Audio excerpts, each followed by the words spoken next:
Enrosco diplomático. Governo reage a investidas de Israel na política brasileira. E assessor de Lula fala pela primeira vez em genocídio contra palestinos. The word genocide inevitably comes to mind.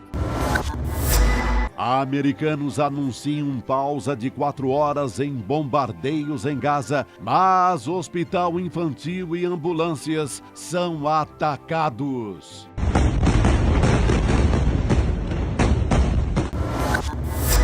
Sem noção.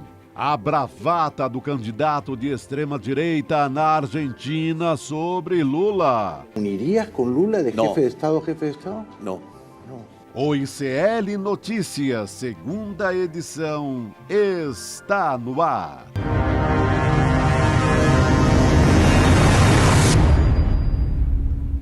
Olá, seja muito bem-vindo, seja muito bem-vinda. ICL Notícias, segunda edição, está no ar. Hoje é quinta-feira, dia 9 de novembro de 2023. Boa noite para você que nos assiste dos canais do Instituto Conhecimento Liberta, também Eduardo Moreira, no YouTube. A gente tem muito assunto, claro, para falar aqui sobre a guerra, de Israel contra os civis palestinos e também a gente vai receber um convidado bastante especial aqui. A gente vai conversar daqui a pouquinho com o jornalista João Paulo Charlot, que é escritor, também jornalista, trabalhou no Comitê Internacional da Cruz Vermelha, enfim, currículo muito extenso. E a gente vai falar também a respeito dos brasileiros que estão aguardando para sair ali por Rafah, sair da faixa de Gaza, se eles devem ou não deixar amanhã a cidade. Isso a gente deve trazer aqui ao longo do programa, a gente vai falar bastante sobre isso, né? Boa noite, Chico Sá, boa noite, Chico Pinheiro. Boa noite, Gabi, boa noite, Gostinho de vocês hoje. Boa noite, todo mundo. Tamo junto nessa. Vamos nessa. E vamos falar de guerra, né? Claro. Falar de guerra, não tem jeito. Infelizmente, Chico. Pois é, mas eu quero começar falando da Kristallnacht, a Noite dos Cristais, que aconteceu no 9 de novembro, como hoje, em 1938. A Noite dos Cristais foi um ataque dos nazistas em toda a Alemanha e toda a Áustria contra o povo judeu. As casas eram invadidas, os símbolos eram destruídos, os bens dessas pessoas eram destruídos, batiam nos judeus. Isso aconteceu. Quebraram as vitrines de todas as lojas, por isso passou a se chamar Noite dos Cristais. Destruíram sinagogas, comércio, e o governo do premier Adolf Hitler proibiu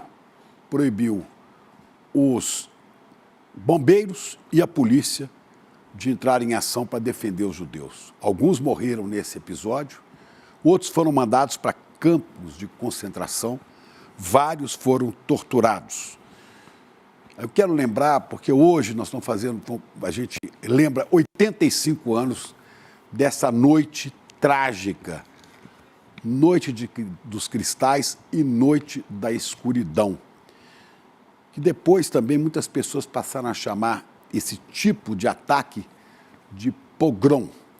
Eu estou dizendo isso para lembrar a todos que a civilização nos ensina a combater a barbárie. A civilização nos ensina que temos que tomar posição como seres humanos contra toda e qualquer violência e injustiça cometida contra as pessoas, especialmente e de maneira mais séria contra as pessoas por questões religiosas ou étnicas. É por isso que a gente lembra a Noite dos Cristais e reafirmamos a nossa defesa ao direito de defesa do povo judeu. Estranhamente, esses atos são atos nazistas, mas com a mesma característica, o senhor Benjamin Netanyahu move um pogrom contra o povo palestino na faixa de Gaza. Olha, definição de pogrom: perseguição deliberada com violência contra grupo étnico ou religioso, com destruição simultânea de seu ambiente, casas, negócios e templos religiosos. Isso, a destruição coletiva de casas, de bens, de tudo, e bombas em cima das pessoas, inclusive criminosamente bombas de fósforo, e bombas como a que caiu hoje sobre ambulâncias e sobre hospitais, crimes de guerra, estão sendo cometidos pelo senhor Benjamin Netanyahu contra um povo, por perseguição também, por vingança contra os atos terroristas do Hamas, mas como perseguição a esse povo, que já vem morrendo há muito tempo. Nos últimos 16 anos, eu vi um levantamento hoje, na Cisjordânia e faixa de Gaza, foram mortos cerca de 30 mil palestinos, a granel, devagar, por etapas. Agora, 10 mil de uma vez. É contra isso que a gente se levanta, como voz civilizada, contra a barbárie. E nos juntamos a árabes, a muçulmanos e a judeus. Judeus que não concordam, que não aceitam esse tipo de violência promovida por uma pessoa, por um Estado em perseguição. Eu quero lembrar que ontem, de manhã, na sua habitual irresponsabilidade, e como cavaleiro da morte, que é a triste figura inelegível de Jair Bolsonaro, insinuou que o governo brasileiro tem ligações com o Hamas, que o PT, o Lula, são amigos do Hamas. Insinuou isso. Pois bem, à tarde, o embaixador de Israel, o senhor Daniel Zonshine, vai à Câmara dos Deputados, vai ao Congresso Nacional, é esse cidadão aqui, e leva a seu lado Jair Bolsonaro, o cavaleiro da morte. Então, os dois, depois de Bolsonaro ter dito isso, ele leva o Bolsonaro e se mete numa questão política brasileira, interna, numa questão política.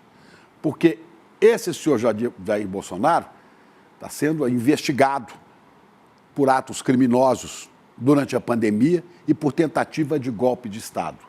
O senhor embaixador, na sua insensatez, ao invés de procurar a representação Itamaraty, a representação diplomática do Brasil, ou o governo brasileiro, para conversar sobre assuntos graves, como, por exemplo, os reféns brasileiros que estão nas mãos, 34 de Netanyahu, estão dizendo que podem ser soltos até amanhã, esperamos que sim. Não, ele se reúne com Jair Bolsonaro e transforma isso aí num picadeiro de campanha política, de um cara que já não tem nada para dizer ao Brasil. Nada. Jair Bolsonaro não tem proposta nenhuma. Jair Bolsonaro tenta se manter no noticiário e parece que conseguiu, está sendo investigado por golpe de Estado, mas parece que consegue se manter graças a esse embaixador que, de manhã, disse ontem, numa entrevista, que quem pedia a saída dos brasileiros era o Hamas, o Egito, e não era Israel. Israel estava negociando. Hoje ele já voltou atrás. Era mentira o que dizia o senhor Daniel Zonshine, ou Zonshine, mas acho que é Zonshine, né? Aí, Estado de Israel não possui interesse algum. Mente este embaixador e se mete em encrencas que não deveria se meter, inclusive de política brasileira. Poderia o governo brasileiro, inclusive, declará-lo persona não grata e mandá-lo embora do Brasil, simplesmente, porque prejudica a vida dos brasileiros. Mas, numa certa sabedoria política, na sua sabedoria política, o governo brasileiro espera a poeira baixar para ver o que vai fazer. E ele já volta atrás, diz que não. Agora ele diz que não é. Não é nem o Hamas, nem o Egito, são negociações de Israel. Quer dizer, confessa que é Israel que está mantendo prisioneiros, reféns, expostos a risco de morrer, 34 brasileiros que estão lá na faixa de Gaza. Uma manifestação política indevida, desastrosa desse senhor. Ao mesmo tempo em que ele fazia esta apresentação, esse comício aí com o Bolsonaro, só falta agora aparecer numa motociata, né? O deputado Brunini, aquele que também não tem nada para dizer, a não ser provocar tumultos na Câmara dos Deputados, esse aí parece o Shrek, né? Esse aí, que faz símbolos supremacistas, nós já flagramos isso, criava confusão, atacando representantes da Palestina que estavam se manifestando dentro de uma sala de comissões da Câmara dos Deputados. E ele fazendo provocações, provocando briga. Esse embaixador, esse mesmo que a gente viu aí, né, disse que o Hezbollah tem apoiadores no Brasil, tem apoio no Brasil, mas não diz quem são. É um boquirroto irresponsável, que é o embaixador de Israel, embaixador de Netanyahu no Brasil. É esse senhor. Mente e provoca. E mostra a sua ligação com Jair Bolsonaro. Olha que curioso. Ao mesmo tempo em que ele fazia isso, este senhor, Benjamin Netanyahu, postava no Twitter, ele é amigo de Bolsonaro, postava no Twitter que um elogio, inclusive, à Polícia Federal Brasileira, dizendo que junto com o Mossad, a polícia secreta de Israel, que a Polícia Federal, trabalhando em conjunto com o Mossad, né, foi traduzido aqui, ó, primeiro-ministro de Israel, os serviços de segurança brasileiros, juntamente com o Mossad, mentira, senhor Netanyahu, o serviço de segurança não foi juntamente, o Mossad informou, quem agiu foi a Polícia Federal investigando. E os seus parceiros na comunidade de segurança israelita, mentira. Juntamente com outras agências, volta ali, juntamente com outras agências de segurança internacionais, talvez sugerindo que a CIA está metida nisso, frustraram um ataque terrorista no Brasil, planejado pela organização terrorista Hezbollah. O Brasil não disse, em momento algum, nunca o Brasil disse que isso é uma ação terrorista do Hezbollah. É possível? Sim, é possível. Mas o ministro Flávio Dino disse que aguarda a conclusão das investigações para realizar um ataque a alvos israelenses e judeus no Brasil. E depois, vamos mudar? Depois ele insinua, né, que por trás do Hezbollah, insinua não, que é um ataque do Hezbollah, por trás disso está o Irã, né, sugerindo, instigando um confronto, uma indisposição do Brasil com o Irã. Não está confirmado que é o Hezbollah, pode ser alguém ligado ao Hezbollah, com alguma ligação, isso a Polícia Federal Brasileira descobre. Muito melhor do que o Mossad, que não sabe o que acontece debaixo da barba dele. O Mossad não sabe, e o outro serviço de segurança interno de Israel não sabia que o Hamas estava preparando um ataque a alvos judeus, como a festa rave e aos acampamentos, os kibbutz. Mas, no Brasil, a milhares de quilômetros, ele fareja e vem e diz, foi o Hezbollah. E o Brasil está trabalhando com a gente, está trabalhando contra o Hezbollah e contra o Irã. Claro, o Irã acaba de integrar também o BRICS. Isso deve incomodar bastante aos interesses de Israel e dos Estados Unidos, né? Os franceses gostam de uma certa confusão quando você não descobre, chercher la femme, procura a mulher, né? Mas aqui é o follow the money, procura os interesses econômicos que estão por trás disso tudo, né? Eles estão muito assustados e queriam que o Brasil estivesse realmente metido nessa guerra ao lado deles, e não está. O Brasil permanece na sua posição de reconhecer o que é terrorismo, quando a ONU diz que é terrorismo, e lutar pela paz entre os povos e cuidar da convivência harmônica entre vários povos aqui dentro do país, coisa que parece que esse cidadão, esse agente provocador de Israel no Brasil, o senhor embaixador Daniel Zonshine, não quer. Parece que ele não gosta dessa convivência harmônica. A gente combate aqui toda forma de nazismo, venha de onde vier. Todo comportamento nazistoide, seja aquele dos seguidores de Adolf Hitler, ainda tem seguidores dele no Brasil, seja o comportamento nazistoide de Netanyahu ou qualquer outro ditador de plantão. Este homem, Benjamin Netanyahu, acaba sendo um dos maiores agentes do antissemitismo no mundo. Esse homem está despertando uma ira de pessoas menos informadas contra os judeus, como se os judeus fossem todos responsáveis pela insensatez de suas ações. Combatemos também o antissemitismo, mas não podemos concordar que se faça isso em nome de nada. Os judeus civilizados não aceitam as ações de um genocida. Aliás, é de genocídio que o embaixador Celso Amorim, agora assessor especial da presidência, falou hoje em Paris. Genocídio. É pogrom o que estão fazendo com os palestinos na faixa de Gaza. E com os brasileiros que estão presos pelo governo de Netanyahu. Estão presos por Israel. É isso. É isso. Bem, Chico. Vamos dar boa noite para o nosso convidado, João Paulo Charlot, que é jornalista. Boa noite, Charlot. Escritor. Eu falei que eu ia dar o currículo completo. Autor do livro. Só um detalhe Sim, técnico, ele está alegando aqui que tem uma emissora de rádio tocando no ouvido. Não é o dele. jogo do Santos, cara. Não é Ah, o jogo do deve Santos. ter Não, uma não é. interferenciazinha. Não é o que? aí. O hino do Santos? Não é o jogo. Não, porque esse aqui é Santista Roxo. Eu me rebelei aqui, tirei. Mas não tem problema, pode se rebelar, tá? Boa, a nossa produção tranquilo, não vai ficar querido. chateada, não. Eles conversam com a gente.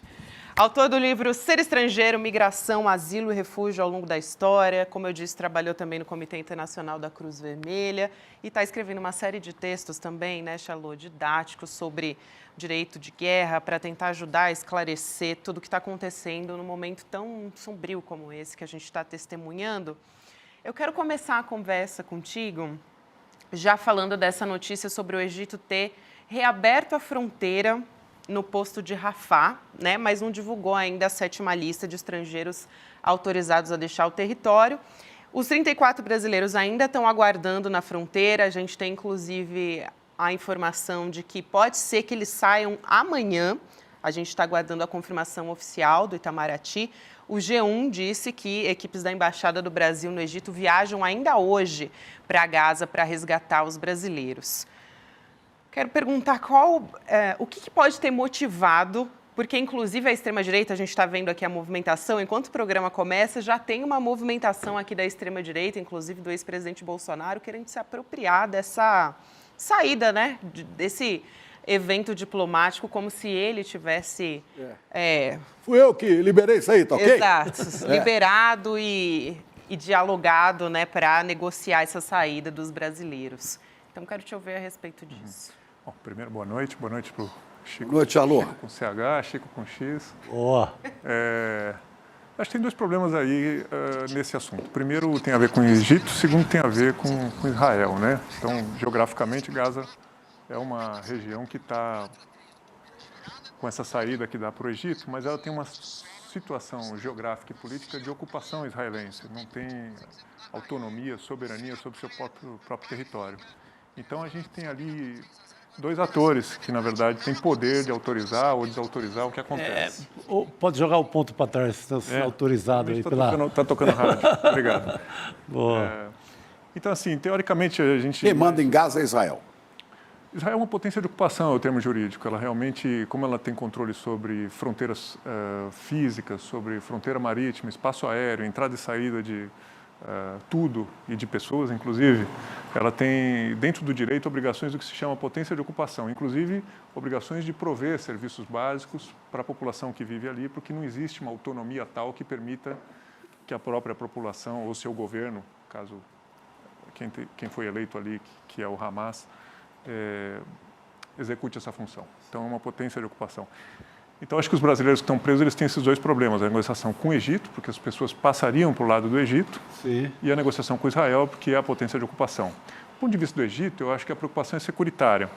O Hamas é um grupo armado organizado, que tem conexões com a Irmandade Muçulmana, que é um outro grupo político que age dentro do Egito.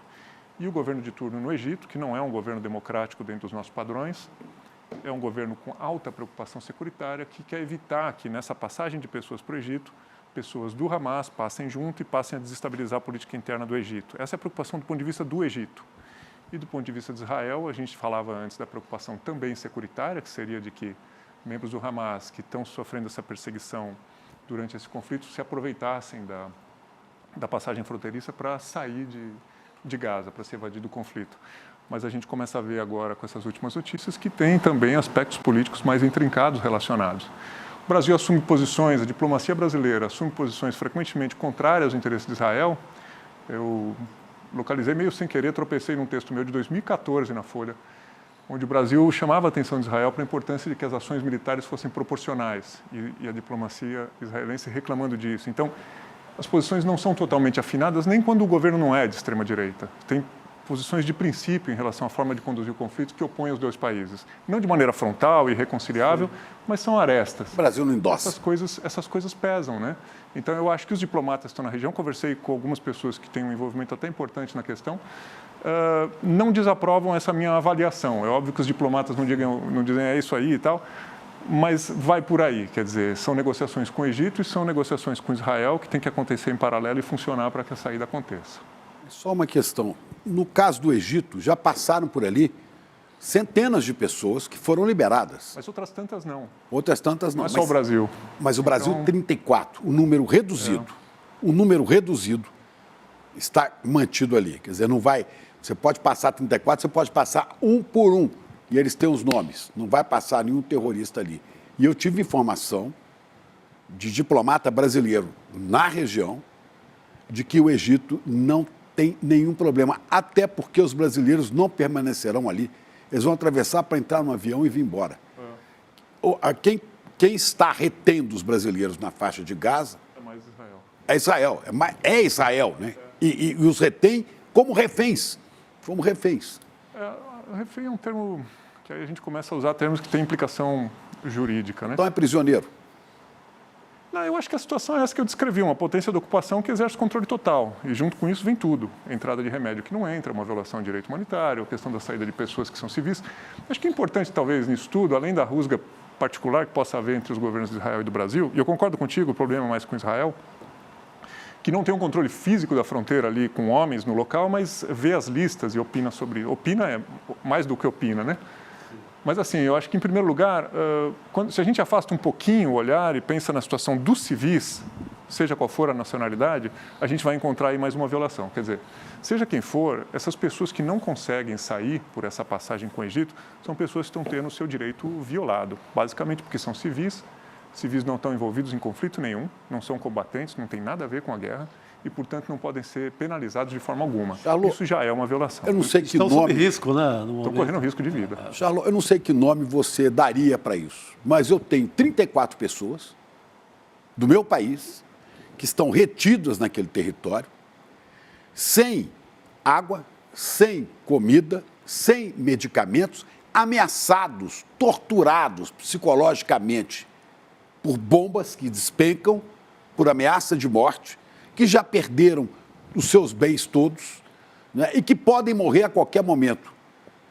Eu chamo de refém. Alguma coisa, algum tipo de mensagem, o governo de Israel Netanyahu está passando para o Brasil, para o governo brasileiro. Algum tipo de coisa eles querem, porque 34 pessoas, libera, deixa passar. Eu tive informação de diplomata brasileiro que o Egito não está nem aí. O Egito os aceita de braços abertos. Agora, se você quiser chamar de prisioneiro, eu chamo de refém, qualquer coisa, velho. Qualquer coisa. Né? O que não são pessoas livres, não são. E estão sob domínio de quem? Da vontade de um tirano que é o Benjamin Netanyahu.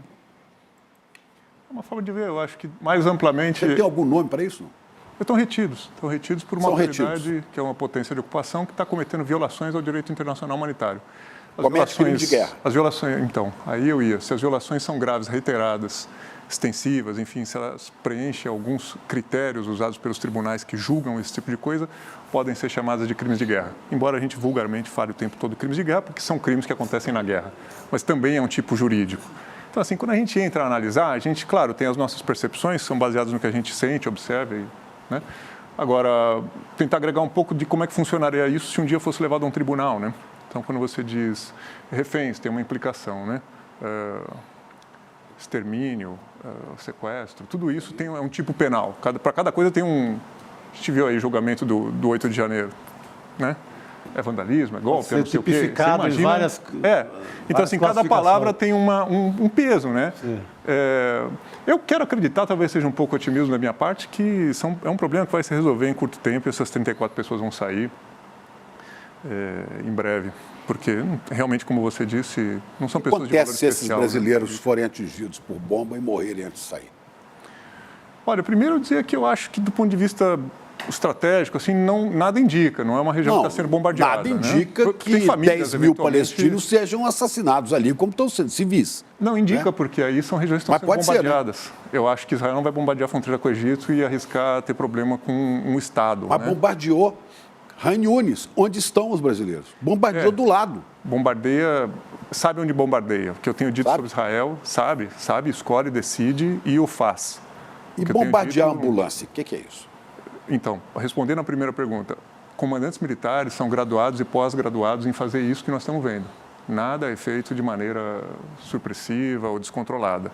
Então, escolhem onde estão bombardeando e devem ser responsabilizados por essas decisões. Escolhe hospital, né? escolhe ambulância. Escolhe ambulância. Então, assim, eu não acho que essas famílias brasileiras estejam sob risco de bombardeio agora. Eu acho importante dizer porque, eventualmente, tem familiares assistindo. Então, assim, não acho que seja essa a situação. Embora, claro, estão num conflito e sujeitos a todo tipo de... Eu não sei se a gente dizer para eles que estão lá vendo bomba cair, eu não acho que você está correndo isso, você não leva nenhuma tranquilidade para eles. E não acho que tira esses brasileiros corre muitos riscos. Eu acho que o de bombardeio não. Em relação à segunda pergunta que você fez, hospitais e ambulâncias, podem ser graves violações de direito humanitário, né? E pode não ser. Eu acho que é. Agora, você vê como a discussão é complicada. Por que não? As ambulâncias não, os locais que são sanitários, né, de saúde. Pode ser ambulância, pode ser hospital, pode ser pessoal médico. Trabalhou com a Cruz Vermelha. Trabalhei 7 anos. Então, essas unidades hospitalares, sejam veículos, sejam locais, para você ter uma ideia, foi a primeira vez que o mundo se reuniu para fazer uma lei sobre a guerra, isso no século XIX. A primeira decisão que foi tomada é de que os combatentes que participavam do conflito, uma vez que fossem feridos ou que estivessem enfermos, mas estivessem fora de combate, deveriam ser socorridos por unidades sanitárias. E essas pessoas imediatamente ficavam fora de combate, não se tornavam mais alvos legítimos, não podiam ser atacadas. Porque a lógica aí existem forças em conflito, elas têm objetivos militares, mas uma pessoa que está no último estágio de fragilidade, que está enferma, que está amputada, que está doente, que está... Né? Não tem porquê, é um sadismo, é uma desumanidade você exterminar essa pessoa. É uma imagem clássica até dos filmes de guerra, né? Parece muito, né? O cara é retirado ali, ele está fora do combate. A ideia é essa. Então, e aí se adotou um símbolo visível que é uma cruz vermelha, que era fácil de confeccionar no campo de batalha no século XIX, era visível e ali então era um lugar protegido, fosse um veículo, fosse um hospital. Tudo. Lá é a Lua, né? E aí depois se ampliou para a Lua e alguns outros, que eu acho que não vale a pena esmiuçar demais, mas tem alguns outros emblemas. Agora, nota no que eu estou dizendo um detalhe interessante. Esses serviços sanitários eram feitos para socorrer combatentes.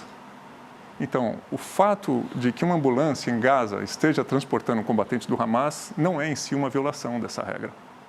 Então, quando você eu ataquei a ambulância porque tinha gente do Hamas. Bom, mas tem que ver que gente. Se foi uma pessoa ferida e enferma do Hamas, ela está protegida por esse princípio. Essas ambulâncias e esses hospitais são feitos para isso. Não é uma norma? Uma norma. Que, independente de quem estiver dentro de uma ambulância com marca da Cruz Vermelha, você não bombardeia? Não. Então, aí a gente vai para as possíveis exceções. Em que caso uma ambulância poderia, em tese, ser atacada? Vamos supor que lotassem uma ambulância de explosivos e dirigissem ela contra um alvo civil, por exemplo. E você tem uma unidade militar, um helicóptero, alguém que tem essa informação e que acredita que essa ambulância vai ser lançada contra uma escola carregada de explosivos. E justamente não foi, né, Shalom, que aconteceu, por exemplo, hoje. O Al Jazeera noticiou que o hospital Al-Nasser para crianças teve a entrada bombardeada também, parou de funcionar. O que chama a atenção também é que um hospital infantil, e justamente uma das marcas mais importantes dessa guerra é a morte de crianças, né? E é o relato de ambulâncias, que é o que a gente está conversando aqui. Inclusive, você escreveu um artigo na Folha de São Paulo, né? Que é o ambulância não pode ser atacada mesmo que leve combatentes, que é justamente o que você está explicando aqui para a gente. E aí eu queria te perguntar, além desses casos da ambulância, que a gente pode discutir aqui se é um crime de guerra, também fósforo branco, que Israel está sendo também acusado, né, e há denúncias de que está usando contra a população palestina, enfim, uma série de crimes, né, que podem ser apontados como crime de guerra. E aí eu te pergunto sobre a lentidão de julgamento desses crimes de guerra, que normalmente são levados para o Tribunal Penal Internacional e muitos países não são signatários. Qual você acredita que vai ser o destino, mais uma vez a gente falando da lentidão da diplomacia, ou nesse caso do TPI, em relação à urgência humanitária do que está acontecendo, né? Esse é o grande problema e a grande angústia, porque a perspectiva de julgamento de crimes de guerra é muito reduzida, sobretudo quando envolve países poderosos, como é o caso de Israel, Estados Unidos, Rússia. Quanto mais poderoso o país, mais improvável que haja julgamento. Se a gente pega uma instância como o Tribunal Penal Internacional, eu acho que ainda é assim a proporção. A maior parte dos condenados são pessoas de países do continente africano. Então, uma justiça que funciona muito rápido, muito bem para países que são pouco... O Tribunal Penal Internacional não alcança certos países. Ele alcança, são assuntos intrincados, porque assim, vamos lá, a primeira possibilidade de julgar é do próprio país. E existem casos dentro de Israel de militares condenados por atirar em civis, por exemplo, mas são casos pequenos, né? Pessoas de baixa patente, pouca importância. As grandes condenações contra comandantes militares e políticos, isso é mais raro. Mas, em primeiro lugar, seria um Alexandre de Moraes lá em Israel que dissesse, olha, nós somos um país civilizado, isso que foi feito está errado, vamos... E aí pode julgar e condenar, um tribunal militar e coisa assim, é improvável. Aí depois há outras instâncias internacionais. Uma possibilidade seria, por exemplo, também não vai acontecer, o Conselho de Segurança criar um tribunal para julgar crimes em Gaza. Como aconteceu, por exemplo, em Ruanda, onde houve o genocídio. Esses são os tribunais ad hoc. Mas é sempre, né? Porque você precisa colher provas e investigar.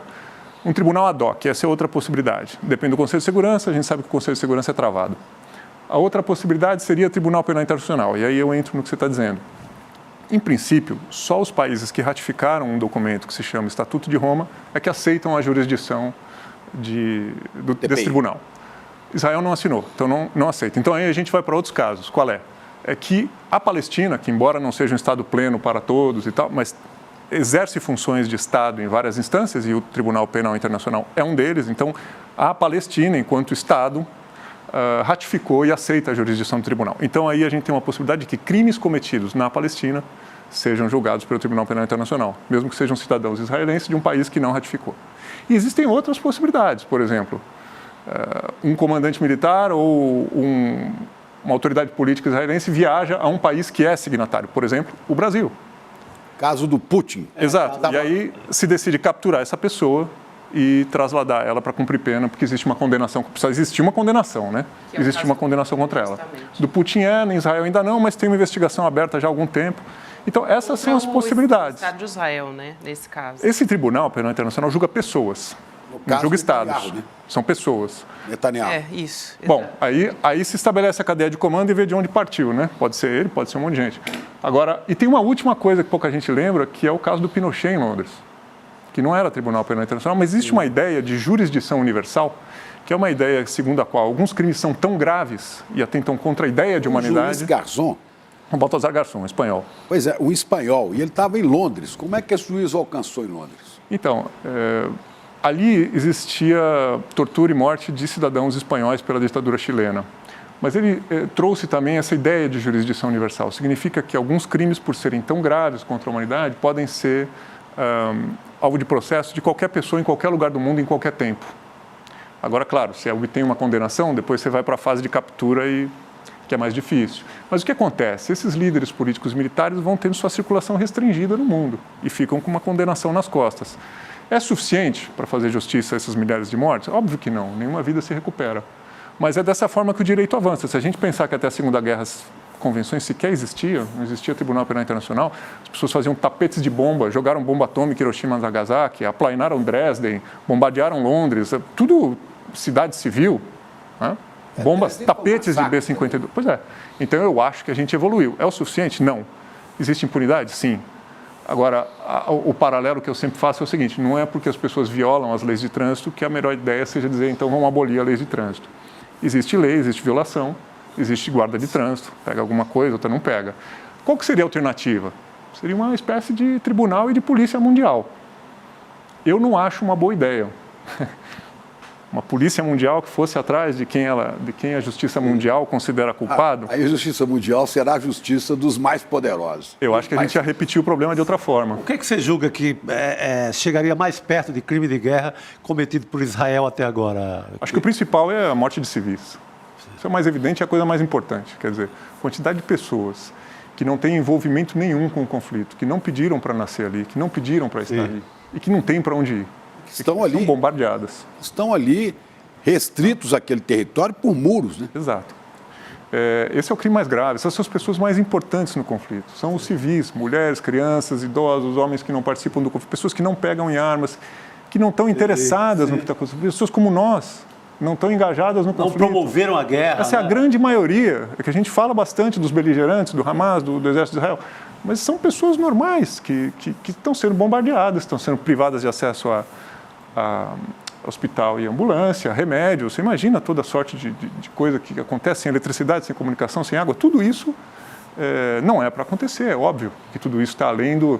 O que Israel faz é tratar de colocar isso como um dano colateral. Então, diz assim, bom, o Hamas coloca suas unidades em locais com civis, colocam suas armas e munições em locais protegidos e não deixam outra alternativa. Que aí Esse é onde entra a figura da direito à defesa, nessa... O direito de defesa, eu acho que é anterior que, assim, se Israel teria ou não o direito de revidar. Eu acho que isso, eu não tenho dúvida de que sim. Teve seu território invadido e teve pessoas civis mortos, o que também é um crime de guerra, também é uma aberração. Agora, a questão é como se dá essa reação. Porque ela pode ser uma reação dentro da legalidade, que seria qual? Matar combatentes do Hamas que estão engajados no conflito. Um atira no outro, você mata. Lá vão pegar até o último membro do Hamas. E pode ser uma resposta ilegal, né? Que é essa exacerbação em cima de uma população. Parece que lá é o seguinte, eu mato todo mundo, porque o Hamas está no meio de todo mundo, então sai o Hamas também. Então, feito dessa forma é uma violação, pode ser um crime de guerra. Quer dizer, algumas pessoas acharam uma expressão que eu achei interessante, já não é o dano colateral, é o alvo colateral. Isso não pode. Se isso acontece, isso é uma violação, isso pode ser um crime de guerra. Agora, o que adianta dizer, né? Nós aqui sentados? Importante que haja investigação independente e que haja responsabilização. Esse efetivamente seria um avanço, né? Então, o fato da Procuradoria, do Tribunal Penal Internacional ter aberto uma investigação algum tempo atrás, e que vai incluir tudo o que acontece aí, para a gente um pouco mais otimista como eu, abre uma possibilidade de que a gente aumente o custo para quem viola, né? Dizer, olha, se fizer, pode acontecer. A gente viu Iugoslávia, teve gente condenada. O Ruanda foi um caso em que se fez tribunal internacional para julgar. Mas, claro, é incipiente, são figuras secundárias, às vezes. A gente ainda tem essa lei do mais forte prevalecendo, né? Isso em relação ao Hamas também. Hamas matou civis israelenses, cruzou a fronteira, foi atrás dessas pessoas, matou. Isso tudo é crime de guerra também. Ou, eventualmente, se esconde de fato em hospitais e ambulâncias, também é crime de guerra. Assim, não tem que procurar heróis onde as pessoas estão se matando. Provavelmente está todo mundo enlouquecido. Acho que um lado para se assumir é o lado dos civis e da lei. Porque é uma loucura isso que acontece. Quer dizer, você realmente cruzar a fronteira, ir na casa das pessoas e metralhar elas, ou coisa pior, é óbvio que isso é um crime de guerra. Que se matem entre combatentes. Quer dizer, se fosse o Hamas atacando uma unidade militar israelense, isso não é um crime de guerra. O direito da guerra é macabro. Ele permite matar. Só que você só pode matar combatentes que estão engajados no conflito. Se é um civil, não pode, que foi o que o Hamas fez, é o que Israel está fazendo. Se é uma ambulância, em princípio, não pode, a menos, a gente deu aqui um exemplo bem extremo, né? Então, existem normas. Essas normas não proíbem o conflito, essa que é a questão, que surpreende as pessoas. Não é uma lei pacifista, é uma lei realista. As pessoas estão se matando. Como é que a gente preserva alguma humanidade? Ela não acaba com a guerra, né? É outra... Agora, o que a gente está assistindo... Coloca regras na guerra. É exatamente isso. O que a gente está assistindo, pode não gostar do termo, hoje o embaixador Celso Amorim usou, né? Parece genocídio. Porque você está tentando exterminar todo aquele povo que mora em Gaza, ou pelo menos destruir tudo que eles têm. Eu falei, é um pogrom, é mais... Na definição de pogrom, seria um pogrom. Você destrói, tortura as pessoas e destrói tudo deles. E, de certa maneira, já preparando para retirá-los dali. Né? Porque, não, depois que a gente fizer a limpeza do Hamas, Israel diria, né? Vocês podem voltar a ocupar, não tem nem o que ocupar mais. Israel está tomando o governo. Eu falo Israel, atenção, para ficar claro, não estou falando judeus, não. Estou falando essas forças de extrema-direita de Israel, chefiadas por Netanyahu. Vão tirar tudo ali, pode mandar 1 milhão, 2 milhões de pessoas para fora. Fala-se até em negociação com o Egito para que receba essas pessoas lá em troca de apoio financeiro, apoio econômico. Isso é o quê? Como é que a gente entende isso em termos de direito internacional? Olha, para começar, existe uma promessa não cumprida de criar um Estado palestino, né? E é uma promessa, quer dizer, criou-se o Estado de Israel em 48, o Estado palestino nunca foi criado, por várias razões. Os israelenses gostam de citar o fato de que as próprias autoridades palestinas não aceitaram o que seria o desenho do Estado deles, porque queriam uma proposta maximalista que não se realizou. Por outro lado, a forma de ocupação israelense também inviabiliza a criação do Estado palestino. Basta você imaginar um Estado com 2 territórios separados, em Gaza e na Cisjordânia, ou seja, para dizer o mínimo, uma coisa... Imagina como os palestinos vão ocupar a Cisjordânia se ela está cheia de colônias judaicas. Né? O que eu acho que esse governo atual de Israel pode fazer é tornar realmente inviável a criação do Estado palestino. Isso é uma coisa, né, uma ação política para inviabilizar essa demanda. Eu acho que considerar que os palestinos seriam absorvidos por qualquer país da região, seja o Egito, seja a Síria, seja a Jordânia, qualquer um, não é verdade, assim, porque é tratar o mundo árabe ou muçulmano como uniforme, e não é óbvio, isso é um preconceito, né? Cada país ali tem sua realidade. Você diz, não, mas os palestinos podem ser acoplados aqui ou ali. Vamos tocá-los para tal território, depois toca para outro. Não é assim, né? Não é assim. Além do mais, é um povo, é uma nação. Pode não ser um Estado para alguns interlocutores, mas é uma nação. Tem uma cultura, tem uma língua, tem uma religião, tem um pertencimento geográfico. Tinha um território, né? Étnico, tinha um território, tudo isso. Então, não é uma situação única. Se a gente vê os curdos, também é uma situação ainda pior, porque no caso dos curdos é uma mancha geográfica que está dentro de outros países. Gaza e Cisjordânia ainda é uma terra sob ocupação, mas palestina, vamos dizer, né? Então, assim, a inviabilização do Estado palestino, eu acho que é um risco. Agora, o extermínio do povo palestino, não sei, é duro dizer, né? Mas assim, é que os paralelos para genocídio são muito característicos. Por exemplo, o Sri Lanka teve 10, 20 anos atrás um extermínio. E aí eu estava no Estadão na época e acompanhei. Aí realmente você vê que é uma ideia de exterminar para não sobrar ninguém. São coisas assim, eles emparedaram numa praia e foram matando e bombardeando numa cabeça de praia até não sobrar ninguém. Isso é um genocídio, ponto final. Agora, tem situações outras em que você pode ter uma parte acusando de genocídio, outra se defendendo, o tribunal vai dizer daqui a 10, 20 anos, Chico, a gente vai trocar um WhatsApp dizendo, olha lá, decidiram que foi, decidiram que não foi. São elementos, ou mesmo no caso do Bolsonaro, né? Moveram ação contra o Bolsonaro por genocídio. Será que ele quis exterminar uma população?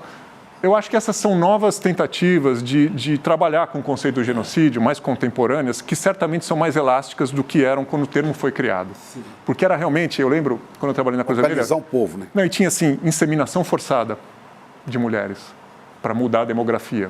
Esterilização forçada para acabar com uma raça. Então, você tem uma confluência de coisas que são muito específicas. Tivemos, por exemplo, na Guerra do Paraguai, né, que foi acabar com todos os homens de um país. Então, essas são políticas dirigidas à esterilização e eliminação de raças, né?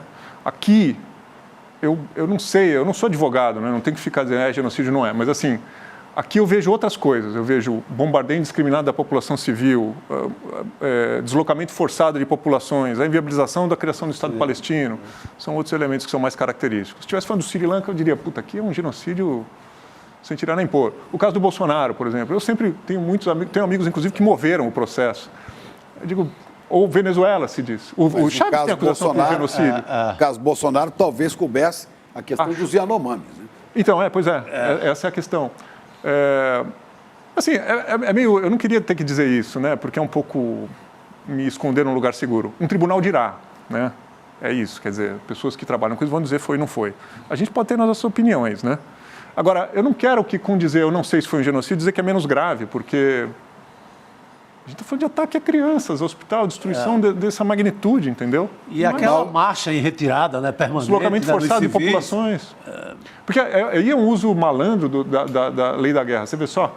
Porque Israel teria a obrigação de alertar quando vai fazer um ataque militar a um lugar onde tem civis. Isso é um princípio de precaução.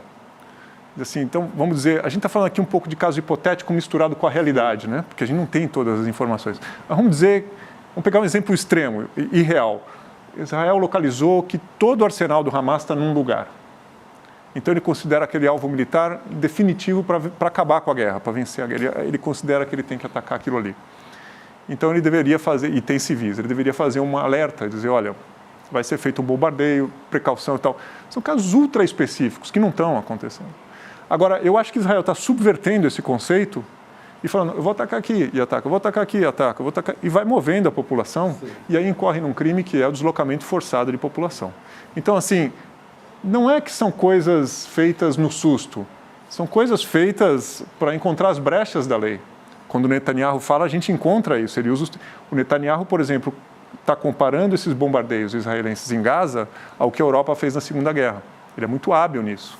Então, assim, não venham me dizer que eu estou cometendo crime de guerra porque vocês estavam fazendo isso ontem. Só tem um detalhe, outro dia eu notei no Twitter, foi bom, tudo bem, mas esses bombardeios na Europa foram em 45 e a Convenção de Genebra que proíbe bombardeio de área civil é de 49, ou seja, não existia a lei, a gente teoricamente avançou. Sim. E ele, de repente, quer regredir a um estádio civilizacional em que a gente sequer tinha uma regulação específica sobre o tema, né? O problema é que os tribunais vão dar o veredito depois da contagem dos mortos. Mas é sempre assim. Mas é lamentável. É sempre assim. Inclusive, fala de uma coisa histórica. Olha que curioso. É lamentável.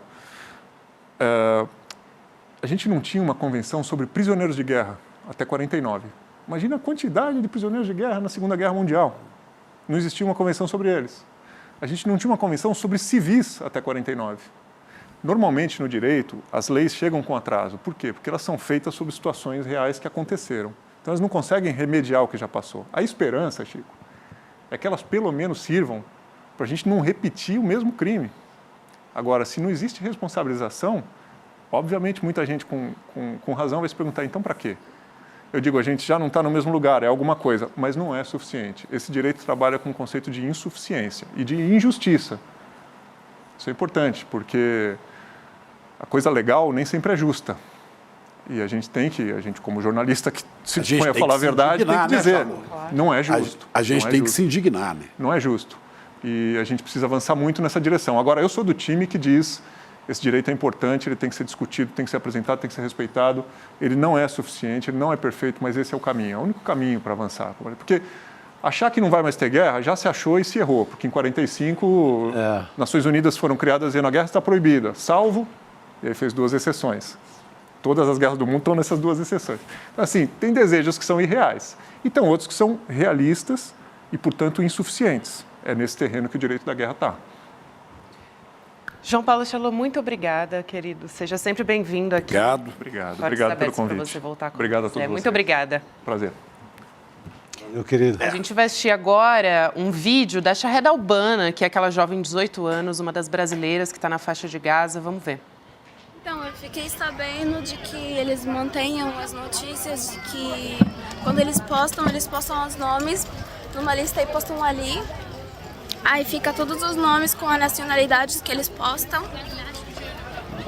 E aí só depois que eles ficam chamando pelos nomes, né?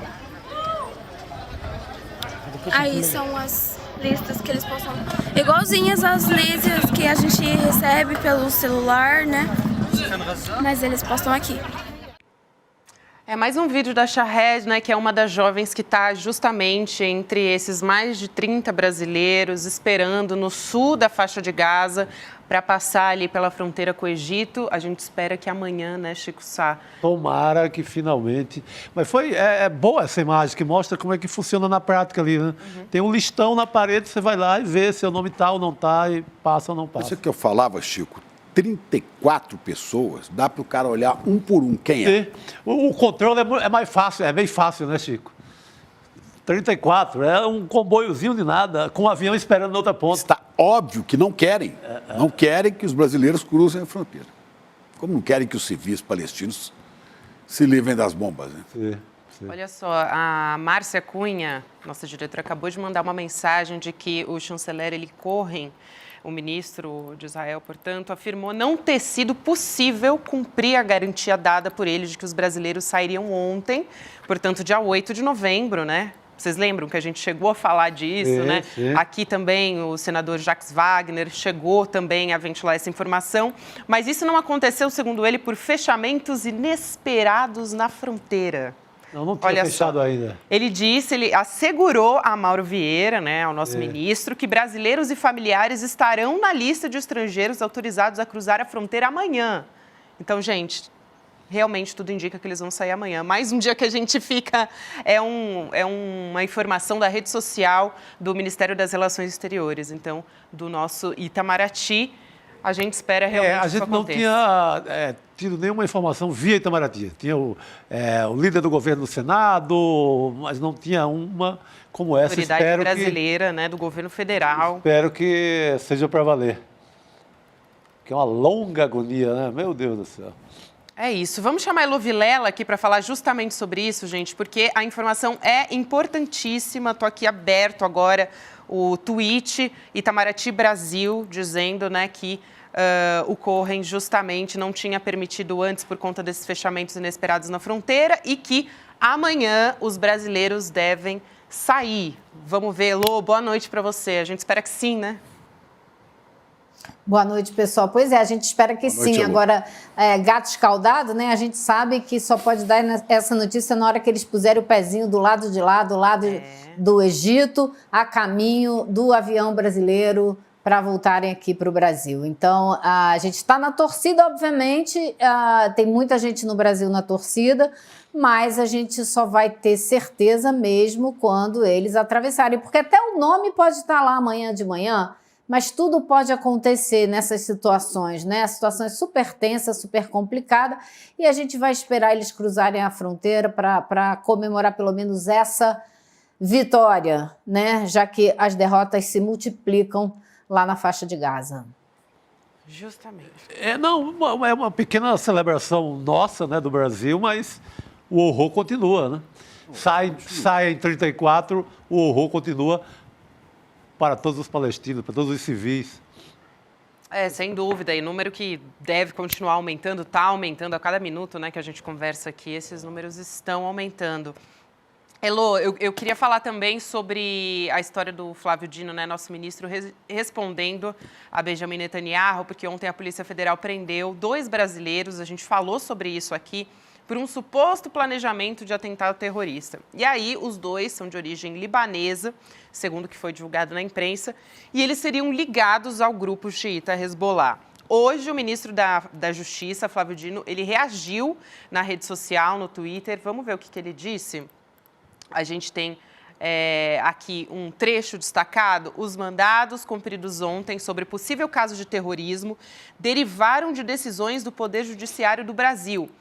Se indícios existem, é dever da Polícia Federal, dever em caixa alta, tá? É dever da Polícia Federal investigar para confirmar ou não as hipóteses investigativas. Apreciamos a cooperação internacional cabível, mas repelimos que qualquer autoridade estrangeira cogite dirigir os órgãos policiais brasileiros ou usar investigações que nos cabem para fins de propaganda de seus interesses políticos. Tudo isso porque ontem o primeiro-ministro de Israel, né, o Benjamin Netanyahu, divulgou uma nota e disse que o Mossad, que é a agência de serviço secreto israelense, ajudou a PF na operação, e isso antes de qualquer informação oficial, né, por parte do governo brasileiro. Então, um recado muito claro. Direto, a parte da mídia brasileira deu como certo, fez a ligação direta, sem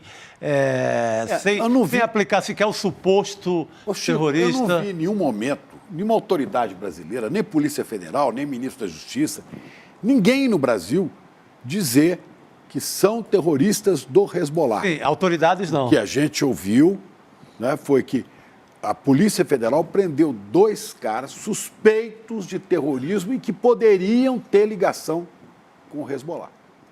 Sim, aí você junta isso. Aí isso é dado como verdadeiro. Aí você junta num pacote. Bolsonaro ao lado do embaixador de Israel no Brasil. Frase dos 2 associando o Brasil, o atual governo do Brasil, a apoio ao Hamas. Você junta isso, é um coquetel de fake news sem fim, né? O Daniel Zonchini, o embaixador de Israel, diz que o Hezbollah tem apoio no Brasil. Não diz que apoio é, quer dizer, deixa sob suspeita até autoridades brasileiras. O Hezbollah tem apoio no Brasil. Diz essa asneira. Exatamente. E depois Mente. dessa notícia, depois da prisão dos dois. Mente que não é Israel a responsável por reter os brasileiros na faixa de Gaza. Depois, coloca Bolsonaro sentado ao seu lado no Congresso Nacional. Como é que está a visão que se tem desse cara aí em Brasília agora, hein? Olha só, você veja que jogo nojento que foi feito, tudo de caso pensado. Não vai dizer que tem coincidência aí, porque não tem. E a gente já ontem se perguntava, tá estranha essa história dessa prisão, já falando de Hezbollah, já tentando colar o Hezbollah, terrorismo, Hamas, e criar um medo na população. Eu ouvi na rua hoje uma pessoa simples aqui de Brasília falando, nossa, você viu, prenderam 2 terroristas? Eu falei, calma lá, olha lá, o que você está falando, não é bem assim. Não, mas eu já fiquei morrendo de medo. É isso, bingo. É a necessidade de botar o medo na população para que todo mundo fala, nossa, Hezbollah e Hamas é um bando de terrorista. Esses árabes, né, a gente tem que tá com medo mesmo. Esse é o plano todo, gente. Por que eu digo isso? Porque o Estado de Israel faz esse retrato dos árabes há décadas, desumaniza, transforma todos em terroristas, porque aí na hora que ele vem e mata 10 mil, não tem uma grita como poderia haver se fossem 2 mil ucranianos, né? Então, é um trabalho bem feito e muito bem montado para se chegar onde se chegou agora. Esse embaixador de Israel aqui no Brasil está fazendo algo muito perigoso, porque ele está descumprindo leis importantes que impedem representantes de governos estrangeiros se miscuírem na política nacional. Ele só poderia e só deveria tratar com o Ministério das Relações Exteriores, com os seus iguais, com os seus pares. Ele não tem nada que ficar sentado com o ex-presidente da República, candidato um dia, porque agora, graças a Deus, não vai poder, mas ali com os que o seguem. Ele está claramente fazendo política e isso é proibido. Agora, como disse o Rodrigo Viana ontem ou hoje de manhã, já não me recordo, isso é uma provocação. Sabe-se lá o que ele quer com isso. Será que ele quer que o governo brasileiro o expulse para criar uma confusão diplomática ainda maior e tornar a vida do presidente Lula ainda mais difícil? A gente não sabe, mas que ele está fazendo política, ele está fazendo política. Elô, a propósito, eu vou contar a história curtinha aqui. Fim de semana passado, eu estava com um filho adolescente, meu filho adora ver filme de terror. Eu vou escolher um filme aqui para a gente assistir hoje na televisão. Vamos ver aqui. Eu escolhi um filme, chama-se The Innocents. É um filme norueguês. É até muito bem feito, mas são Os Inocentes. Por que esse filme? De 2021. Hein? Este filme é a história de crianças de 7 a 12 anos. E uma dessas crianças, na Noruega, tem poderes mentais em que ele faz com que adultos assumam as posições que ele quer. Então, ele transforma um adulto em assassino de um menino de quem ele não gosta. E ele consegue, por irritação, matar até a própria mãe. Ele consegue fazer com que a mãe morra por força mental. Então, você assiste esse filme, é bem feito o filme, mas é curioso que esse filme mostra durante todo o tempo as crianças da Noruega, todas loirinhas de olhos azuis. E o menino que tem superpoderes, adivinha como é o menino? Eu vou até ver se eu acho o nome dele. O menino é um árabe, o menino é um palestino, de 10, 11 anos. É o único diferente. E ele é a encarnação do perigo, do mal, da ameaça a todas as crianças pacíficas que tem ali. Então, ele é o alvo. E eu vi e conversei com meu filho, falei, você já viu que coisa interessante? Esse menino que é o malvado, que é o perigo, que ameaça a vida de todos, e que todo mundo vive em harmonia aqui, e ele é um estranho, todos são loirinhos, as meninas, os meninos. Ele é árabe, olha só. Aí eu fui procurar o nome do menino, que eu estou vendo isso, vou achar aqui. O menino, o ator de 13 anos... norueguês? O filme é norueguês, chama The Innocents. O menino... É interessante você falar disso, Chico, porque hoje, naquela Conferência da Paz que teve lá em Paris, onde o Celso Amorim fez uma declaração super forte, uma das declarações mais fortes da reunião inteira foi a de um presidente de uma organização norueguesa de defesa de refugiados, que fez uma declaração que ele mal conseguia respirar, falando na emergência, na urgência da situação que a gente... Esse aí mesmo, na urgência da situação que a gente está vivendo e que a diplomacia não pode esperar, que um cessar-fogo tem que ser agora, porque senão não vai ter saída. Ele fez uma declaração contundente, inflamada e desesperada por um cessar-fogo. O filme, o menino chama-se, o ator que faz o menino palestino, árabe, né? Mas eu fui pesquisar o nome, palestino mesmo, é Sam Ashraf. É um baita de um ator, de 13 anos, mas ele é a encarnação do mal. Este filme é de um diretor chamado Eskil Vogt, é um norueguês, né? Agora, eu fui perguntar depois, conversando com meu filho, mas como é que você chegou a esse filme para sugerir que a gente visse? O filme é bem feito. Ele falou, olha pai, eu fui e pesquisei aqui no Google. Aí bateu na minha cabeça, os algoritmos trabalham para que você chegue a esse tipo de coisa. Os algoritmos não dormem, Chico. E os adolescentes que estão assistindo aquele filme olham e a mensagem está entrando na cabecinha, está vendo? Ó, aquele tipo de gente é que é o perigo. Sim. Quando ele encontra na vida real um sujeito bem nutrido, gordo, forte, não sei o quê, de olhos azuis, esse deve ser bom. Agora, quando ele encontra um negro, ou com cara de palestino, ou com cara de árabe, esse é um perigo. Esse é uma ameaça. E assim a polícia do nosso país trata os pobres e os negros. Agora, os algoritmos estão escolhendo isso, quer dizer, nós estamos vivendo o que você disse no começo, então, Elô, essa estigmatização, né, de um povo. Totalmente, totalmente. E se você me permite voltar para a declaração do norueguês, né? Ele disse que recebeu hoje de manhã novos relatos vindos lá de Gaza que diziam que não temos água, não temos comida, não podemos aguentar mais um minuto sequer. Precisamos concordar que uma pausa de curta duração não é suficiente. Uma pausa de curta duração. Foi exatamente o que o governo dos Estados Unidos anunciou hoje, que Israel está disposto a fazer pausas de 3 horas nos bombardeios por dia. Para quê? Para sair horas, mais gente, para esvaziar mais. De 3 ou 4 horas. Vamos parar agora, dar um descanso aqui, daqui a pouco eles voltam a matar os civis. Você está numa área bombardeada, com escombro, você tem 4 horas para sair com sua família dali. Vê como somos generosos, né? Vê como somos a casa da bondade. Você tem 4 horas para beber água, comer uma coisinha ali, um pão.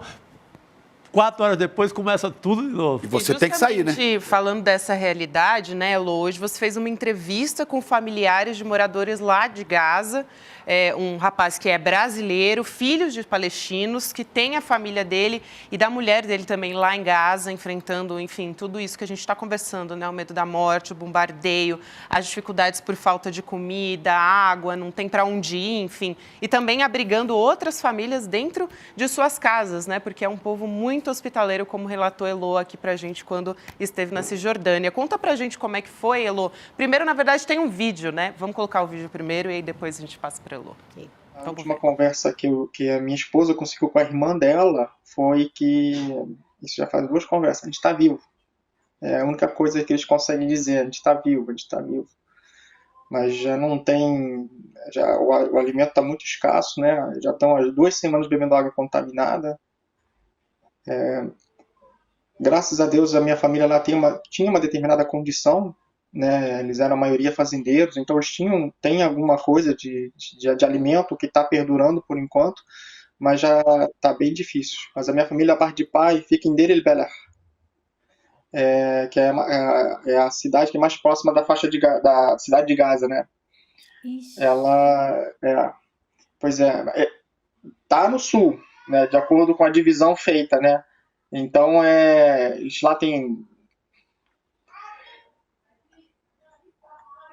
Estão tentando sobreviver, né?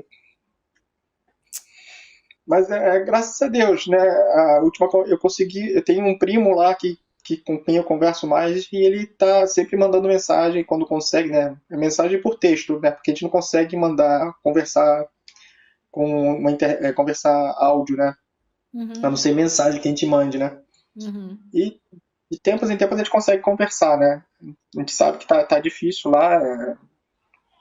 Meus tios todos estão juntos numa única casa, a gente tem uma filosofia diferente da minha família, a gente prefere ficar todo mundo num único lugar, porque se morrer todo mundo de uma vez só. Não quer segregar, não quer deixar ninguém vivo. Se é para morrer, vamos morrer todo mundo junto, que é melhor. Tem muitas famílias fazendo justamente o oposto, né, Salah? Tem famílias que estão justamente botando uma pessoa em cada casa, porque se morrer um, os outros sobrevivem. Cara, as pessoas terem que tomar essa decisão, né? Difícil. Mas é aquela coisa, né? Tem que pelo menos manter a linhagem, né? Manter um. Mas graças a Deus, minha família tem a gente aqui no Brasil para manter a linhagem. Manter as tradições, família, né? A história da família toda. Meu Deus, Elô, que difícil isso que ele falou. Colocar todas as pessoas da família no mesmo lugar porque não aguentariam a dor de ver os familiares morrendo, gente. É uma escolha cruel. E a família que escolhe para manter a linhagem espalhar também é de uma crueldade. Onde é que vai ver a bomba? Pode vir aqui, vem aqui. Elô, passa para você. Quem é que pode tomar uma decisão dessa? Tem que viver com uma decisão dessa. É absolutamente insuportável, né? Absolutamente insuportável. E o que eles estão aguentando lá é insuportável. E a urgência de uma solução também, né? A pergunta que a gente se faz cada dia que passa, cada minuto que passa é: quem vai parar Israel? Quem vai parar essa marcha da insanidade? Porque até agora a gente não viu ninguém parar, a gente viu uma proposta de fazer uma paradinha aqui, uma paradinha ali. Nada disso resolve. É acabar com esse bombardeio, acabar com esse genocídio de uma vez, botar um ponto final e fazer, como disse o Celso Amorim hoje, lá nessa reunião de Paris. Ele disse: é preciso, nesse momento de crise, criar uma nova conferência para discutir a formação de um Estado palestino, porque sem isso não vai haver solução jamais. Tem que ter os dois Estados. A morte de milhares de crianças é chocante. A palavra genocídio inevitavelmente vem à mente.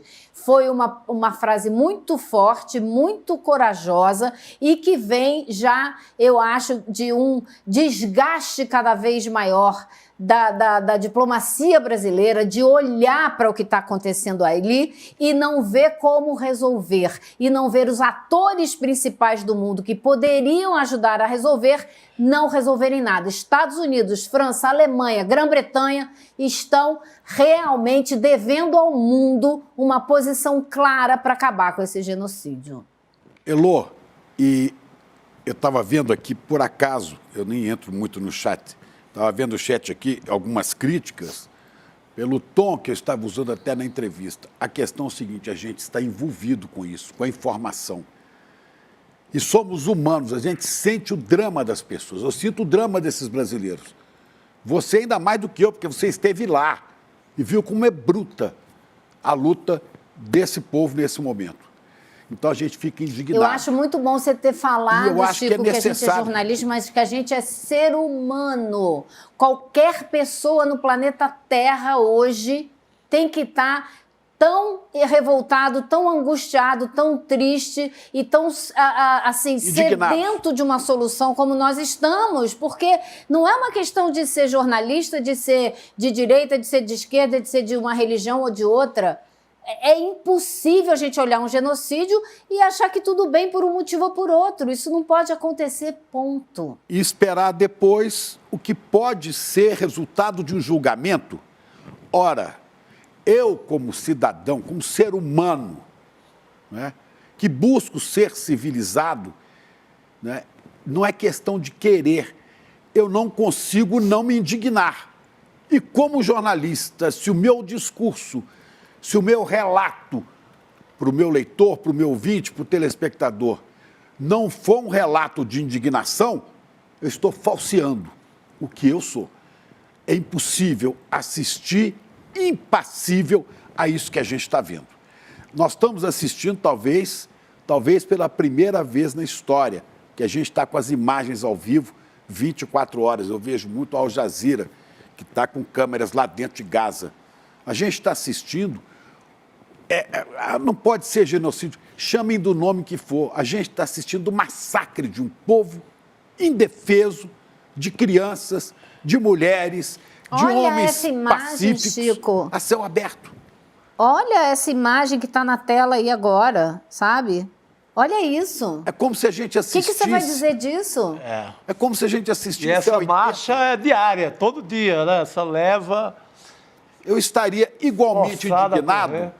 se há 85 anos a televisão estivesse mostrando a noite dos cristais, né? Kristallnacht, o ataque dos nazistas contra o povo judeu, indefeso.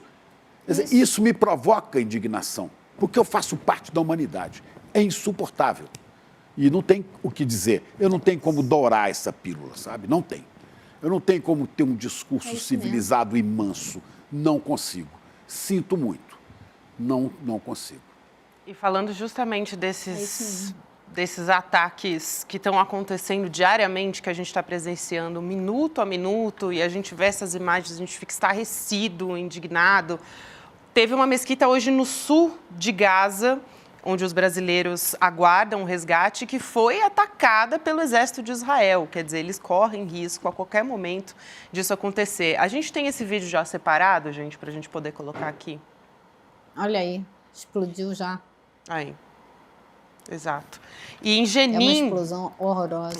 Na Cisjordânia também, que a Elô esteve lá, a gente falou sobre isso no campo de refugiados, na Cisjordânia. O exército de Israel disparou contra civis, incluindo médicos e jornalistas, gente. Também temos imagens disso, está passando aqui agora. Olha lá. Disparando contra civis. A gente Se tem tiver ali o colete áudio, a de gente ouve os imprensa, disparos. Né? Aí.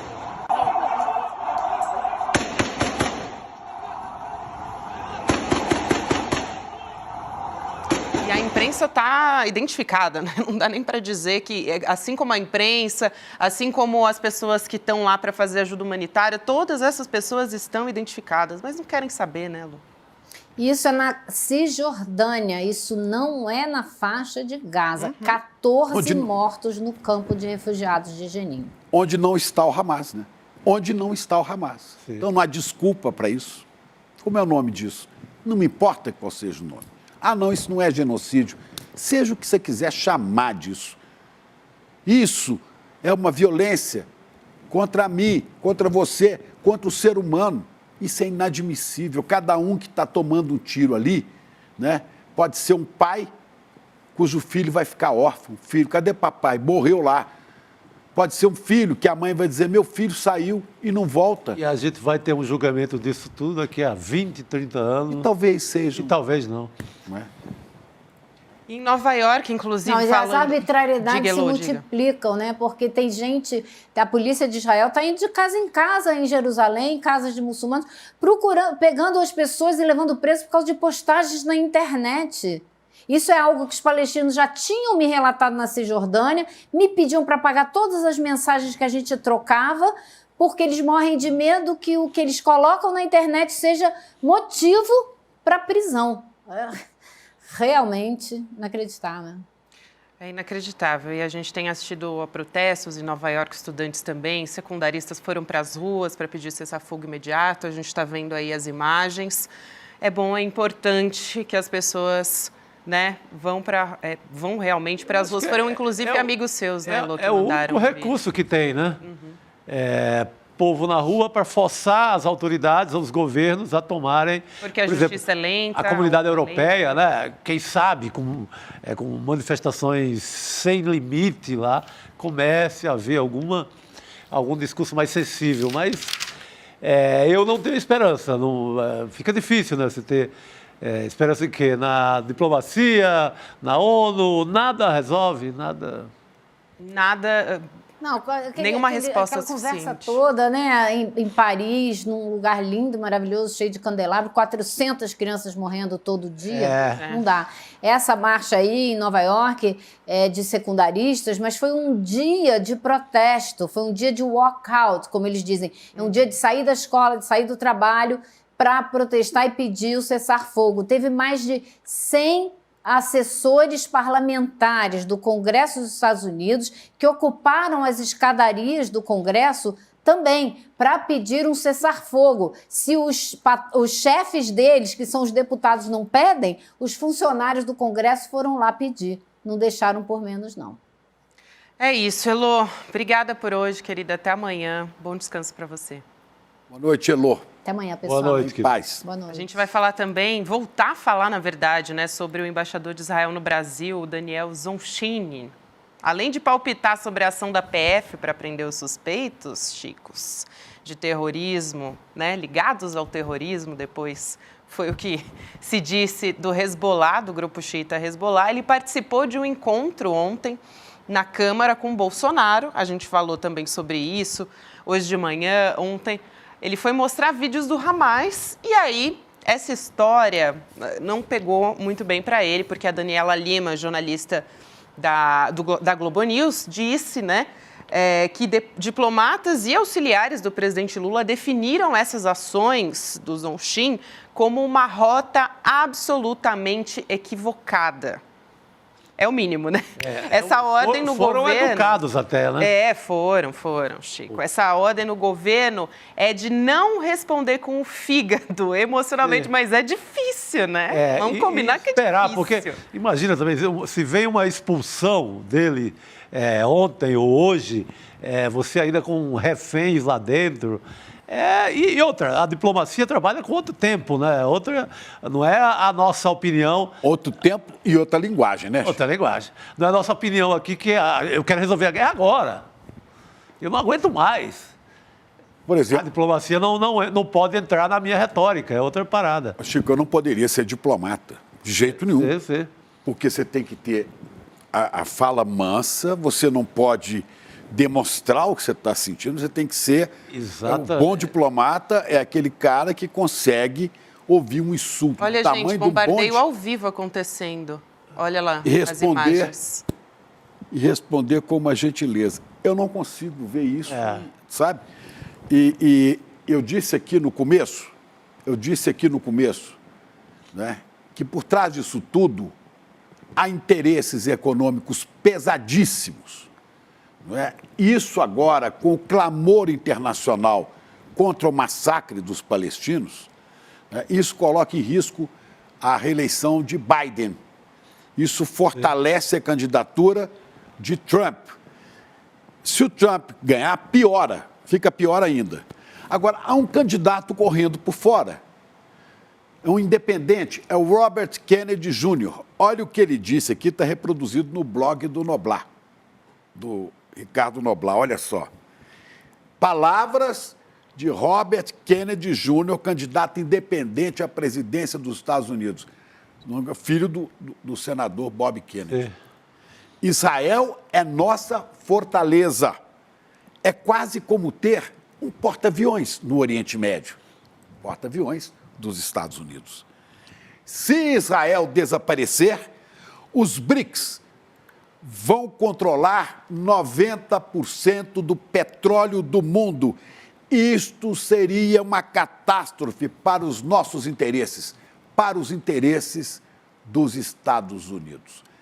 Maldita franqueza, hein? Robert Kennedy Jr. Guga Noblar está entre nós. Aí, tô lendo seu pai aqui, viu, Guga? Boa, Guga. Pois é. Vocês viram, né? O cara colocou a digital aí dos americanos no meio dessa história e o interesse, obviamente, é sempre econômico, né? Agora, Guga, essa história do embaixador com Bolsonaro, né? Inclusive o Guilherme Amado falou sobre isso, disse que a reunião deles dois, né, não passou em branco no Itamaraty. Como é que... Conta um pouco sobre esse embaixador também, o que você soube sobre ele, porque realmente parece que pegou mal, né? Vamos dizer assim, Bom, gente, que bom, né, que pegou mal. Tem que ser feito alguma coisa. Quem manda o filme aí, né? O Daniel Zonshine. Ele que programou essa reunião, a cascata, pelo menos a desculpa agora, tanto dele quanto do Bolsonaro, é a de que o Bolsonaro não teria sido convidado. O Bolsonaro apareceu no Congresso Nacional no mesmo momento em que o embaixador estaria ali, e aí sim teria sido convidado para participar da reunião, onde seriam apresentadas as imagens exclusivas dos ataques do Hamas. Portanto, dizem que foi por acaso. Agora, se aparece Jair Bolsonaro numa reunião do embaixador para discutir um assunto tão delicado com parlamentares do Brasil eleitos atualmente, é claro que não faz sentido ele convidar ou ele aceitar a presença de Jair Bolsonaro, mesmo que tenha sido essa coincidência toda, que ele coincidência, teria que ter dito não para Jair Bolsonaro. Eu também acho, eu acho uma coincidência, né, aquela que é o universo conspirando demais. Mas mesmo que tenha sido, Chico, ele não poderia admitir o Bolsonaro na reunião. Ou só porque o Bolsonaro está no Congresso, ele vai chamar para a mesma reunião com parlamentares do Brasil. E vem aqui e senta do meu lado. Pô, gente.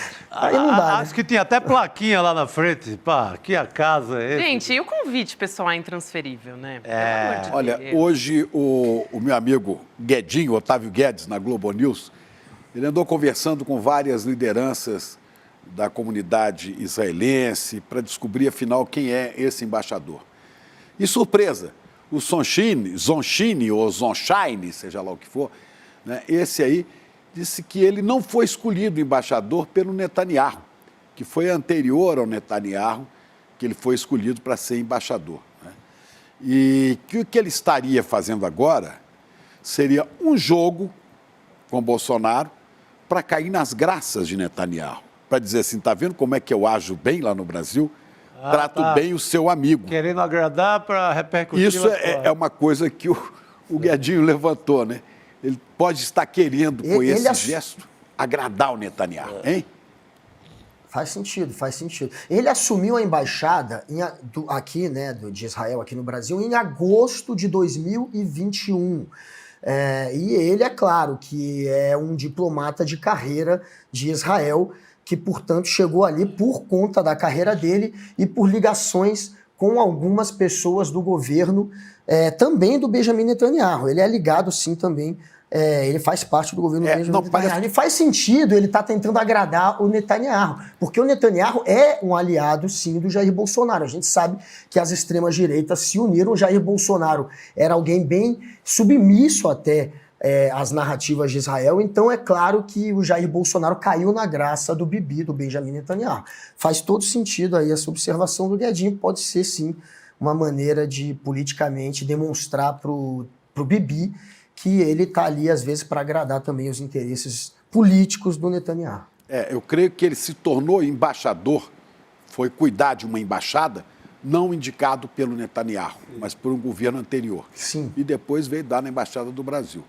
Que o embaixador que era ligado ao Netanyahu, hoje é o secretário dele, secretário de governo dele lá em Israel. Sabe?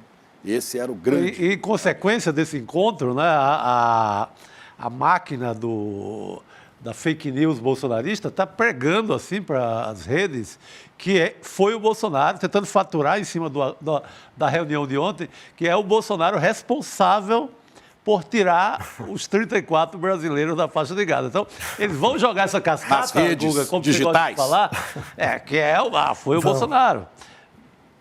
Que claro, conseguiu trazer... Já tá tendo isso aí, Chico. Os caras Essa daí é a cascata. É a próxima cascata. A próxima cascata é dizer, tá vendo? Depois do Bolsonaro... Porém, o Mauro Vieira, o nosso representante de fato, ele falou hoje que tem a garantia de que amanhã, sim, os brasileiros vão cruzar a fronteira de Rafah, que Israel se comprometeu hoje a, de fato, liberar os brasileiros e que Israel tem justificado essa demora por conta da fronteira ter sido fechada. E, de fato, a fronteira foi fechada. Ela estava programada para ficar aberta por mais tempo, ontem e anteontem, e acabou fechada num período de tempo mais curto por conta, um dos motivos foi a passagem de gente do Hamas que estavam usando ambulâncias para cruzar a fronteira de Rafah, e o Egito não quer o Hamas dentro do seu território, isso é um fato. Então, isso aconteceu, mas a demora tem a ver também com uma letargia, obviamente, de Israel, e tem a ver também com a fronteira ter sido fechada. Vamos ver, se passar de amanhã, não vai sobrar mais desculpa para ninguém, né? Tem que ser amanhã. Amanhã é o prazo final com o comprometimento do chanceler de Israel. O Egito teme a entrada assim, de guerrilheiros do Hamas no seu território, porque o Hamas tinha ligação com o Estado Islâmico, né? Que é adversário, é inimigo político do governo do Egito. Né? Eles são os inimigos do Egito, o Estado Islâmico, e são aliados do Hamas. Mas 34 brasileiros, velho, passam um por um e você confere. Confere cada um para ver o RG. Longe, aqui, pronto, passou, resolveu. E com o avião encostado lá, Chico. Não é uma coisa, vamos tentar um voo comercial, sabe?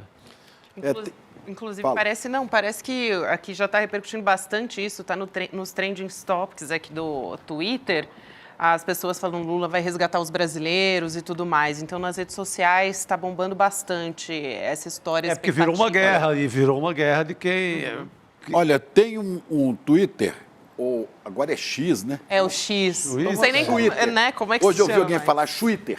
Tem um Twitter aqui da presidenta do PT, da Gleisi Hoffmann, e que eu vou ler aqui. Sobre a história do embaixador de Israel. Olha aqui, mais uma vez o embaixador de Israel no Brasil intrometeu-se indevidamente na política interna do nosso país, no ato público com o inelegível Jair Bolsonaro, realizado em pleno Congresso Nacional. É totalmente condenável a manipulação que fazem de um conflito em que a atuação da diplomacia do Brasil, orientada pelo presidente Lula, atuou desde o início pela construção de uma solução pacífica na ONU e junto aos países envolvidos no conflito, a começar por Israel. A aliança espúria entre Bolsonaro e o embaixador de Israel é mais repugnante ainda, porque envolve a segurança e a vida de cidadãos brasileiros mantidos sob cerco e ameaça no massacre militar na região da faixa de Gaza. E para terminar, o Brasil não admite que questionem nossa soberania. Essa é a lição que o embaixador de Israel não entendeu. O tempo da subserviência acabou junto com o mandato de Jair Bolsonaro, que prestava continência para a bandeira dos Estados Unidos. Lembram disso? E fez do Brasil um pária entre as nações. Foi o que disse o Flávio Dino diz também, Gleisi Hoffmann, ela está coberta aí, de razão. Tudo aí. Dino disse nessa mesma linha. Aqui nas redes sociais, no X, né, no Twitter, os bolsonaristas, a extrema-direita, está levantando um obrigado Bolsonaro, atribuindo a Bolsonaro a volta dos brasileiros. De coisa, né? Não, como se o cara tivesse o Itamaraty, como se o cara tivesse o avião presidencial que vai trazer as pessoas. Que já está lá, Já inclusive. Que ele perdeu a reforma tributária ontem, agora eu vou pegar a carona. Mas convenhamos, os caras são ousados. É a mesma coisa. Eles disseram que o Bolsonaro fez a transposição do São Francisco. Agora o Bolsonaro trouxe. Mas eu vou te dizer: inventa o que quiser, se o Bolsonaro conseguisse tirar os brasileiros da área do conflito ou acabar com o conflito, eu ia bater palma para ele, dizer que bom. Só que é difícil, como ex-presidente, fazer alguma coisa, assinar algum documento. Como presidente, menos ainda. Né? Pelo amor de Deus. Em quinto lugar na trend é justamente Lula resgatou os brasileiros. Mas enquanto isso, a extrema-direita, enfim, né, usando as redes sociais. Os caras vão tentar faturar, mas eles vivem disso, né? Vivem da mentira. A Gleisi diz ali, orientada pelo presidente Lula, a diplomacia brasileira atuou desde o início pela construção de uma solução pacífica na ONU e junto aos países envolvidos. É impossível. Quem votou contra o Brasil? Quem votou contra a resolução do Brasil? Os Estados Unidos. Então você entra aí no Twitter e ponha na busca Robert Kennedy Jr., que vai dizer para você o que é que está por trás disso. Israel não é mais do que um porta-aviões dos Estados Unidos no Oriente Médio, no meio do poder árabe do petróleo, no meio de toda a região. É uma fortaleza militar que quer impedir, ele diz com todas as letras, quer impedir que os BRICS, né, contribuam para acabar com a hegemonia dos Estados Unidos na economia mundial. Os chineses estão trabalhando com isso há muito tempo.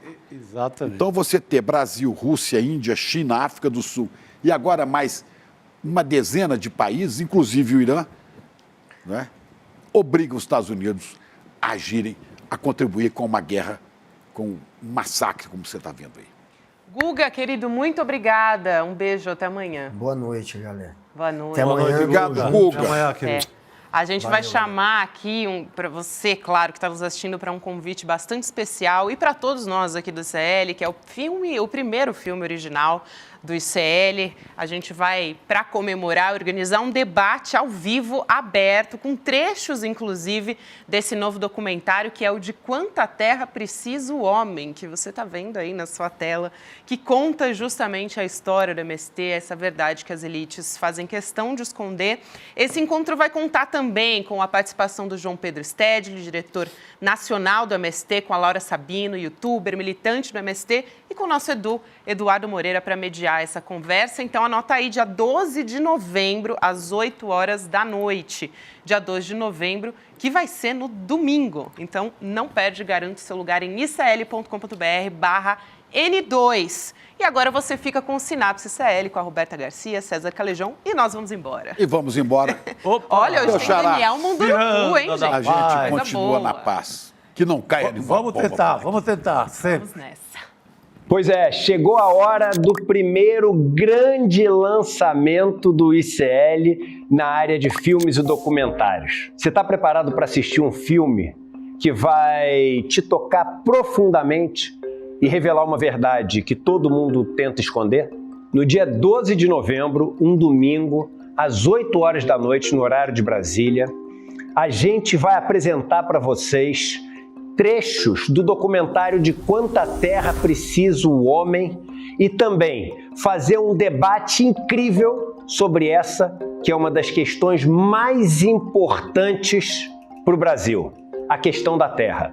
Junto conosco vai estar ninguém mais, ninguém menos do que João Pedro Stedley, um dos principais líderes do movimento dos trabalhadores sem terra. Estarão conosco também várias outras pessoas que têm na sua vida a luta da terra como um dos principais motores. Para você não perder esse encontro histórico e assistir trechos inéditos do filme De Quanta Terra Precisa o Homem, é só você se inscrever gratuitamente no link aqui em cima ou aqui embaixo. Não perde essa chance. Todo mundo vai celebrar a estreia do ICL no mundo dos documentários e filmes e, mais uma vez, aprender muito com a nossa plataforma.